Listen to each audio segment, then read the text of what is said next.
All right, today we're going to be looking at a question from the 2003 AB exam, question number 3. This was a calculator active question. And I've classified this as type 1, rate and accumulation, but since we're doing calculus from a table, we could probably also drop it into the type 5 category, which is calculus from tables. So let's jump into this. The rate of fuel consumption in gallons per minute recorded during an airplane flight is given by a twice differentiable and strictly increasing R, or R of t. The graph of R and a table of selected values on the interval are shown above, or in this case to the right. Use the data from the table to find an approximation of R prime of 45. So, right off the bat, we're using the information from the table to calculate R prime. So R prime would be calculating a slope, so what we're going to do is use the table to calculate a slope or an average rate of change. So R prime of 45, the two data points closest to 45 are the 40 and 50 data points. So we'll do average rate of change between those two values. So we're showing the difference quotient there. This is an approximation for R prime of 45 since we're using just discrete points rather than the derivative.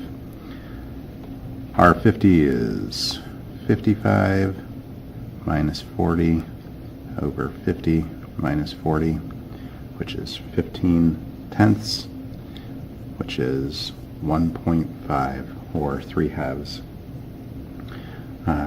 Indicate units of measurement. So this was gallons per minute, and this is minutes, or gallons per minute divided by minute. Gallons per minute squared. So gallons per minute over minute. This part is worth 2 points. 1 point is from using a difference quotient using the numbers from the table. So if you remember to use the difference quotient, that's going to be 1 point, specifically using numbers from the table in an interval that contains 45. I favor the closest 2 points, 40 and 50. Second comes from having the correct answer with the unit.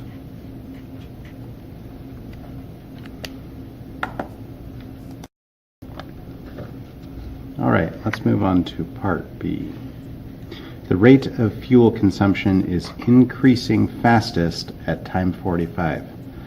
So R of t is the rate of fuel consumption, and R prime of t is what is increasing the fastest. So R prime of t is maximized. The rate that it is increasing, R prime of t is maximized. If R prime of t is maximized, that means R prime of t, when you take the derivative of it, will have a critical value. So the second derivative will have to equal 0 in order for R prime to be maximized. So R prime prime of t equals 0 at time 45 because that's when we are being maximized. Therefore, R prime prime of 45 is equal to 0. Once again, R prime of t is what's being maximized. The rate of fuel consumption is increasing fastest. It's not that the rate of fuel consumption is the highest, it's that it is increasing the fastest at time 45. So, part B. R prime prime of 45 equaling 0 is worth 1 point. So if you're able to show the value that R prime prime is, and then the justification comes from the concept of maximums occur when their derivatives equal 0. Minimums also happen there, but we're looking at a maximum in this case.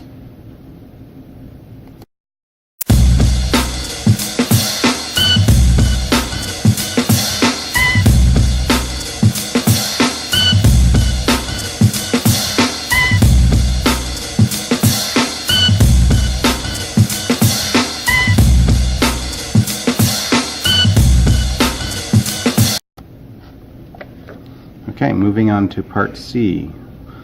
We are approximating the value of an integral using a left Riemann sum with 5 subintervals. So 0 to 90 r of t is approximated by the left Riemann sum with 5 subintervals. Or if you prefer, maybe more common notation, LRAM 5. So we're going to do left. Now if I look at the table, from 0 to 30 is one interval, 30 to 40, 2, 3, 4, 5 subintervals. So the table supports the idea that there's 5 subintervals. When I look at the 5 subintervals, my first interval is from 0 to 30 and has a left-hand height of 20. So the height of the rectangle times the width of 30 units. If I go to my second rectangle, 30 to 40, the left-hand height is 30. So left-hand height of 30 times a delta t of 10 units. Then we go to the third rectangle, 40 to 50, has a left-hand height of 40 and a delta t of 10 units. My fourth rectangle is from 50 to 70, and it has a left-hand height of 55. So 55 times a delta t of 20 units. And my very last rectangle has a left-hand height of 65 and a delta t of 20. So 65 delta t of 20. So the height of r of t times the width of that interval. The height times the width. So we're getting that product, and we are taking the sum of those products. Sum of products. Oops, that fell off the camera. Okay.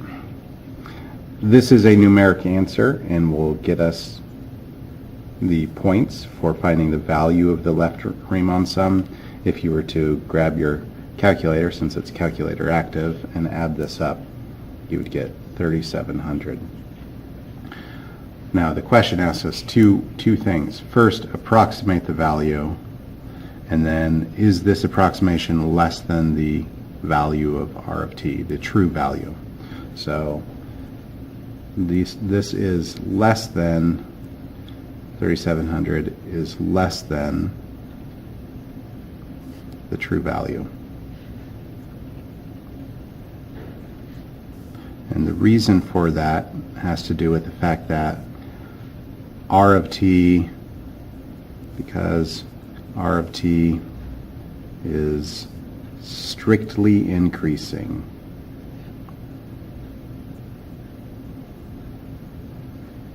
therefore left Riemann approximation method under approximates.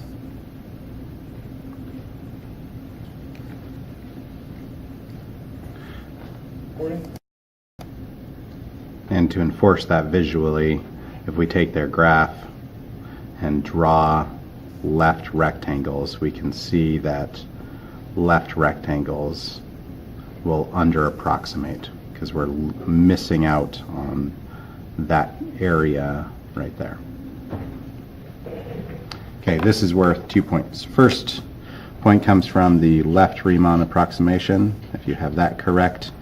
And the second point comes from the justification. While visually a graph does support it, it doesn't give you the credit for the justification, so you need to write it in words. And I have a feeling they're going to be looking for the fact that you're saying r of t is increasing, so that's probably the big key point right there. All right, let's move on to part D. Part D. We have to explain the meaning of 0 to b integrated r of t and 1 over b 0 to b integrated r of t. So 0 to b r of t dt. If I were to integrate from 0 to 0, that would be the total amount of fuel consumed in the first 0 minutes. If I integrate from 0 to 1, that would be the total amount of fuel consumed in 1 minute. So integrating from 0 to b indicates total fuel consumed in the first B minutes. And this is the integral of a rate function, which gives you total accumulation. So this is kind of the heart of type 1 problems, rate and accumulation. If you integrate a rate, you will get total accumulation. And we integrated from 0 to B. The second part of the question indicates, explain the meaning of 1 over B integral 0 to B r of t dt. Now this is very similar to writing the average function value expression, where we have 1 over b minus a integral a to b r of t. And in this case, our a value is 0. So this is a average function value for r of t. So this indicates the average function value, and in this case the function represents rate of fuel consumption,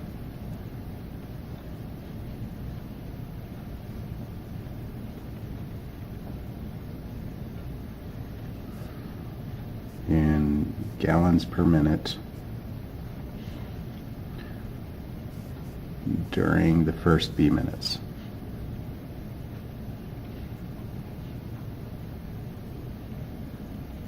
Now, the R of t indicates rate of fuel consumption in gallons per minute, and we found the average value of that. So the average rate of fuel consumption.